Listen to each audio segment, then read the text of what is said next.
my wife's rich parents forced me to sign a humiliating prenup because they thought I was a gold digger. But when my business made me 5 times richer than them, they came begging to remove it and I destroyed them. I'm 37 years old. I own an electronics business that's now worth more than I ever imagined.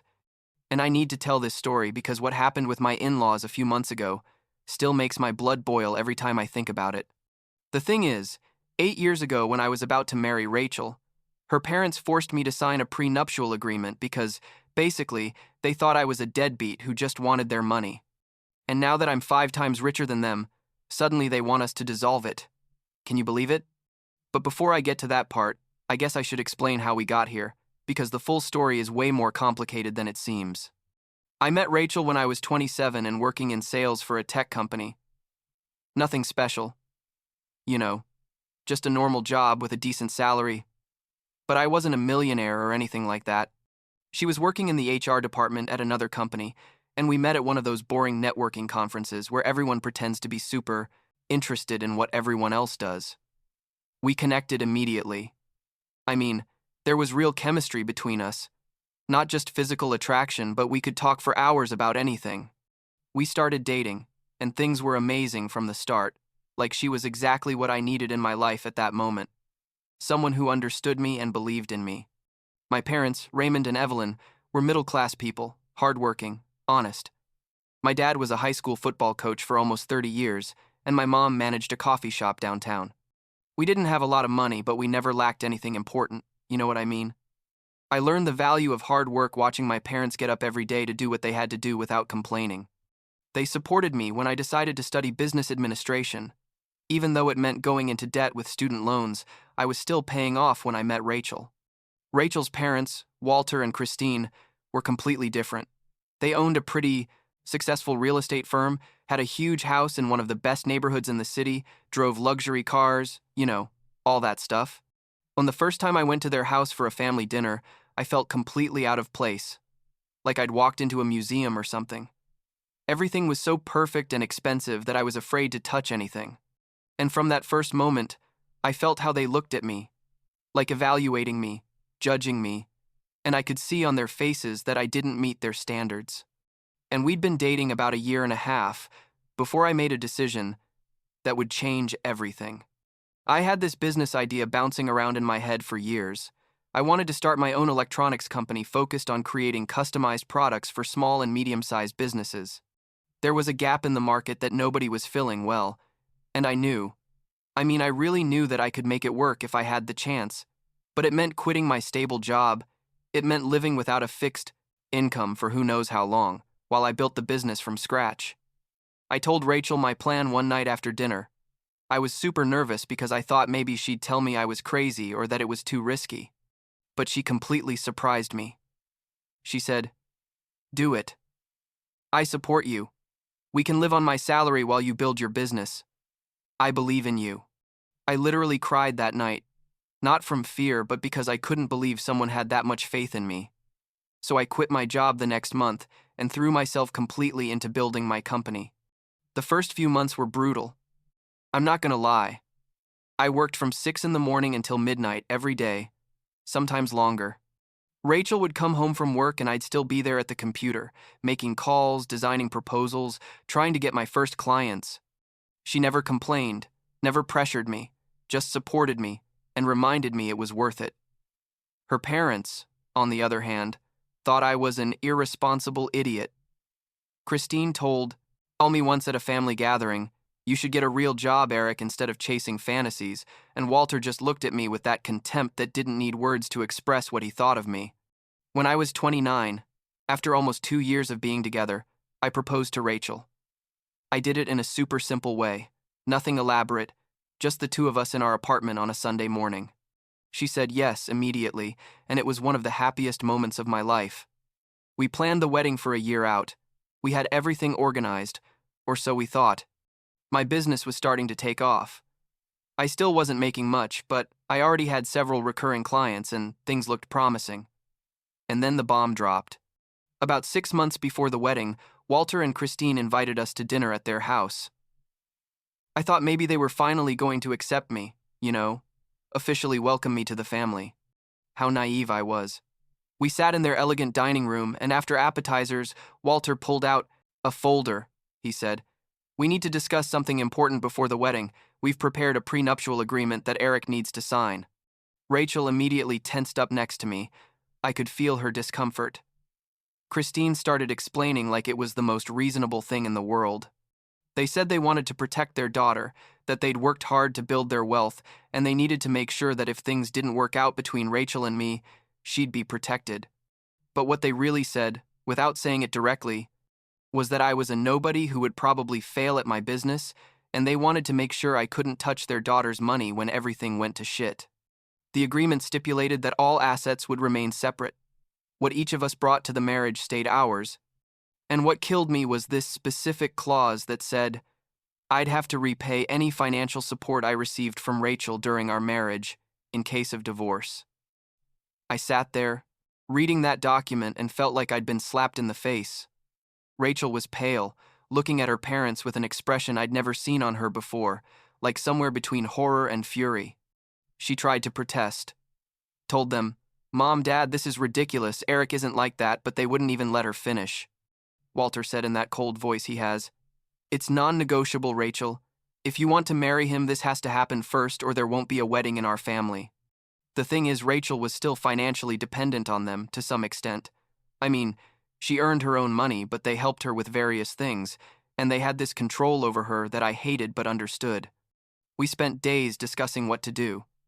I told her I didn't care about signing the stupid agreement, that I knew our marriage was going to last and the paper meant nothing to me. But we both knew what it really meant. It was a statement from her parents that I wasn't good enough for their daughter, that they expected me to fail. In the end, we both signed it. We had to, if we wanted to get married without causing a complete family disaster. The wedding was nice, I guess, but there was this cloud over everything, knowing what had happened. My parents didn't even know about the prenup. I never told them because it would have been too humiliating to admit that Rachel's parents saw me that way. During the reception, Walter shook my hand and said with a fake smile, "Welcome to the family, Eric. I hope you take good care of our daughter." And all I could think was, "Fuck you." The next few years were constant work. My business grew, slowly but surely. Each year was a little better than the last. I got bigger contracts, hired some employees, moved from working at home to a small office, then to a bigger one. Rachel got pregnant when we'd been married 3 years, and we had Matthew, our son, who became the center of our universe. She stopped working to stay home with him the first few years. So I was the only one bringing in money, but I was already making enough to keep us comfortable. The in-laws remained difficult, but we'd found a kind of uncomfortable balance. They adored Matthew, that's for sure. They spoiled him like crazy every time they saw him, and my son loved them too.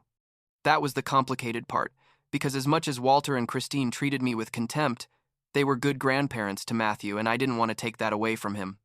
So I put up with their condescending comments, their looks of superiority, all that shit, for my son's sake. And then came the last 2 years, and everything changed completely. My business exploded in a way I didn't even expect myself. I got a huge contract with a retail chain that needed customized technology solutions and that opened doors to more giant contracts. I had to expand the company quickly, hired dozens of new people, opened another office in another city. The numbers started getting ridiculous. We weren't talking about decent profits anymore, but millions, literally millions of dollars in revenue each year. I bought a new house for us, much bigger and in a better neighborhood, not as ostentatious as Walter and Christine's, but definitely impressive. I traded my car for a new one, a good one, though nothing too flashy because I'm not one of those guys. Rachel went back to work part-time doing something she enjoyed now that Matthew was in school, but it wasn't out of necessity anymore, but because she wanted to. I started investing, saving, planning for the future in ways that had never been possible before. And here's the crazy part. I did the math one day with my accountant and realized that my net worth was now approximately 5 times greater than my in-laws. 5 times. The guy they thought was a failure, who according to them was going to drag their daughter into poverty, was now significantly richer than them. I didn't tell anyone at first, not even Rachel, but that information gave me a silent satisfaction every time I had to interact with Walter and Christine. A few months ago, They visited us on a Saturday afternoon, supposedly to see Matthew, but they arrived when he was at a friend's birthday party. Rachel offered them coffee and we sat in the living room. There was some awkward small talk about nothing in particular, and then Walter said, "Eric, we need to talk to you about something important." And I immediately knew something bad was coming, because he had that serious face he makes when he's about to say something he thinks is very important. Christine brought up the topic directly, no beating around the bush. She said, "We've been thinking about that prenuptial agreement you signed years ago, and we think it doesn't make sense to keep it anymore. They wanted us to dissolve it, to eliminate it completely, as if it had never existed." I sat there staring at them without saying anything for a moment, trying to process what they'd just said. Rachel also seemed surprised, but not as much as me. I asked Walter, "And why do you suddenly want to do that now after 8 years?" And he said something about us being family and that they'd seen how I'd worked hard, and they wanted Rachel to have complete access to everything in case something happened. But I knew exactly what was happening. They knew or had found out how successful I'd become, and now suddenly the prenup they insisted we sign no longer suited them. I laughed. I couldn't help it. It was one of those ironic laughs that has no real humor. I told them, "So let me see if I understand correctly. 8 years ago, when I had nothing, you insisted on that prenup to protect Rachel from me because you assumed I was going to fail and probably try to take her money. But now that it turns out my business is successful, you suddenly want to eliminate it. Is that right?" Walter turned red. I could see the vein in his forehead that always shows when he gets angry. He said I was misrepresenting their intentions, that they'd always wanted the best for their daughter, and this had nothing to do with my money. And there I completely lost my patience. I told him, "You know what, Walter, the answer is no, absolutely no. That prenup stays exactly as it is because you know what? You were right from the beginning. It's important to protect each person's assets and keep everything separate. Your words, not mine." Christine started saying something about how they had supported me during the difficult years, how Rachel had supported me when I was building my business, and that I was an ingrate who didn't appreciate what they'd done for us. That really set me off. I reminded them that the prenup they wrote specifically said I'd have to repay any financial support received. So, if they wanted, we could calculate the exact amount of every penny Rachel spent on me during those 2 years, and I'd write them a check right now with interest included, if that made them feel better. The argument escalated quickly from there. Walter started yelling that I was an arrogant son of a bitch who had forgotten where he came from, that without Rachel I never could have built anything, that I owed everything to his daughter and to them by extension. I yelled back that they never believed in me, that they treated me like trash from day one, that prenup was designed specifically to humiliate me, and now that things didn't turn out the way they expected, they wanted to change the rules of the game. Rachel was crying at that point, trying to calm the situation down, but neither of us was listening to her. Christine pointed her finger at me and said something I'll never forget. She said I was exactly the kind of person they feared I was, someone who only cared about money and was going to hurt their daughter. I responded that the only thing I'd done for 8 years was love their daughter, work like a dog to give my family a good life, and put up with their condescending shit because I didn't want to cause problems, but my patience was over. Before leaving, Walter told Rachel, "You have to choose, daughter, either you're with us or you're with him, but you can't have both. This ends today." Rachel looked at them with tears running down her face and didn't say anything, just stood there while they left, slamming the door. After they left, we sat on the couch without talking for a long time, just processing what had just happened. The following days were hell. Walter and Christine started bombarding Rachel with text messages and emails, trying to convince her that I was manipulating her, that I was toxic, that she needed to divorce me before it was too late. Some of the messages were frankly cruel, saying she'd made the worst mistake of her life marrying me, that Matthew was going to suffer for having a father like me. Rachel showed me the messages and I could see how they hurt her, but I could also see she was starting to see her parents in a different way. I made a decision after almost a week of this. Madness. I called my accountant and asked him to calculate exactly how much money Rachel had spent on me during those 2 years. I was building my business. It was like $50,000 total, maybe a little more, counting rent, food, everything. I wrote a check for $75,000, adding what I calculated would be reasonable interest. and told Rachel I wanted to go to her parents' house and pay it all at once, so they could never say I owed anything to them or her. We went one afternoon unannounced. Rachel rang the doorbell, and when Walter opened the door and saw us there, he was surprised. I told him we needed to talk. We went in, and without even sitting down, I took out the check. I explained what it was, told them I was paying back every last penny Rachel had spent on me during those years, with generous interest, and that after this they didn't owe me anything and I didn't owe them anything. Walter looked at the check and tore it up in my face, literally tore it to pieces. He said this wasn't about money, it was about respect and family, and I was never going to understand that. I responded that they never gave me respect or treated me like family, that from day one they made it clear I wasn't good enough for their daughter, and that prenup they made me sign was their way of putting that opinion on legal paper. Christine said they only wanted to protect their daughter, and if I really loved her, I'd understand that, and wouldn't be so vindictive now. I told her there was nothing vindictive about keeping the agreement. They themselves insisted we sign, that they set the rules, and now had to live with them. A few weeks later, they showed up unannounced at our house on a Sunday morning. Matthew was watching cartoons in the living room when the doorbell rang. Rachel opened the door and they basically pushed their way in, said they needed to talk to their daughter in private.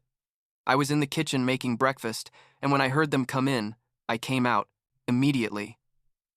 I told them this was our house, and they couldn't just show up without an invitation, but they completely ignored me and kept trying to talk only to Rachel. Walter told Rachel she needed to think about Matthew, that her son deserved to have grandparents in his life, and if she didn't do something to fix this situation, she was going to lose her family. Christine added that it was Rachel's responsibility to put her family of origin first, that they'd raised her and given her everything, and now she was turning her back on them for a man who wasn't even part of her real family. Rachel finally exploded. And when I say exploded, I mean I'd never seen her that angry.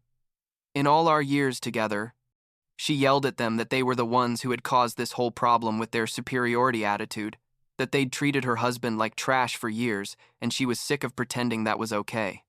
She told them, Eric is my family now. Matthew is my family. You're acting like you have some right to control my life, but you don't. Christine started crying and saying she couldn't believe her daughter was talking to them like this, that after everything they'd done for her, this was what they got. But Rachel didn't stop.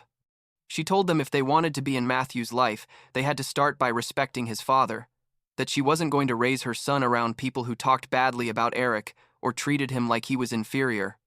She told them, if you want respect, you have to earn it starting now.